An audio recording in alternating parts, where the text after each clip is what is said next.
भारत जैसा सुरक्षित कुछ नहीं। दुबई मस्कट से वतन लौटे लोग हुए इमोशनल, बोले अब मनाएंगे असली होली और ईद।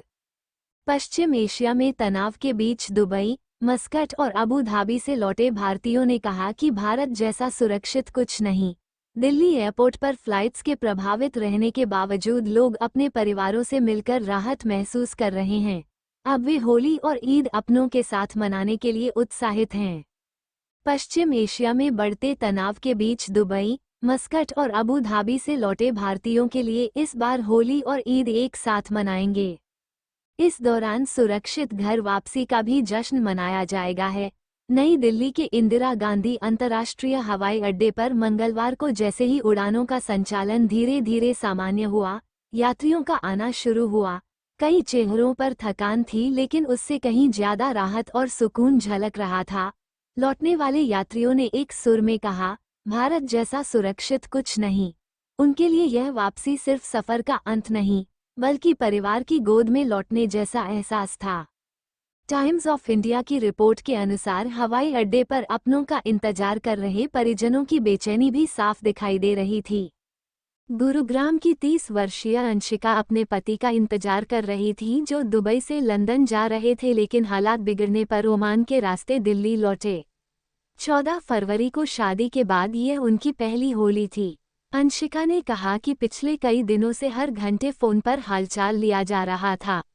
अलार्म और सुरक्षा घोषणाओं की आवाजें सुनकर परिवार की चिंता और बढ़ जाती थी।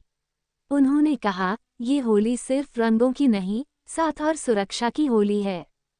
दिल्ली एयरपोर्ट पर लगातार चौथे दिन फ्लाइट ऑपरेशन प्रभावित रहा।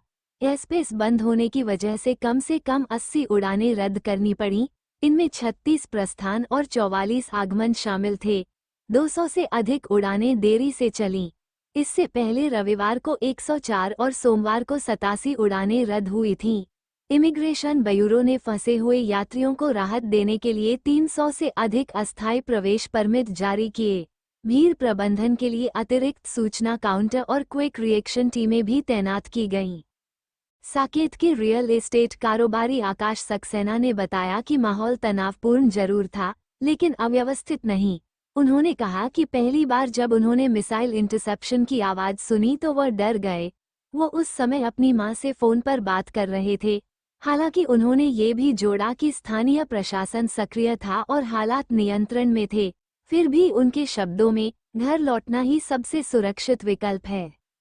नोएडा की दीपा, जो घूमने के लिए दुबई गई थीं, उन्होंने कहा कि शुरुआती दिन में थोड़ी घबराहट थी। परिवार लगातार समाचार देख रहा था और फोन पर संपर्क बनाए हुए था। उन्हें उड़ान के समय को लेकर अनिश्चितता थी। हालांकि स्थानीय स्तर पर कामकाज सामान्य चल रहा था। उन्होंने कहा कि भारत लौटते ही मन हल्का हो गया।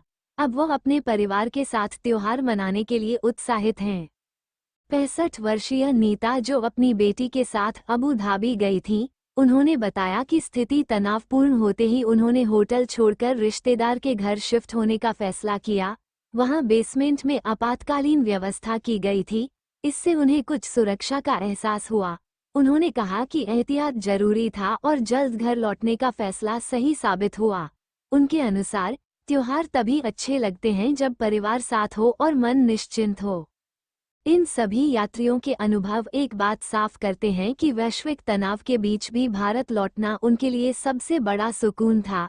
होली और ईद जैसे त्योहार अब उनके लिए और खास हो गए हैं। रंगों और मिठास के बीच यह एहसास भी शामिल है कि सुरक्षित वतन में अपनों के साथ होना सबसे बड़ी खुशकिस्मती है। कई परिवारों के लिए ये पुनर्मिलन किसी उत्सव से कम नहीं।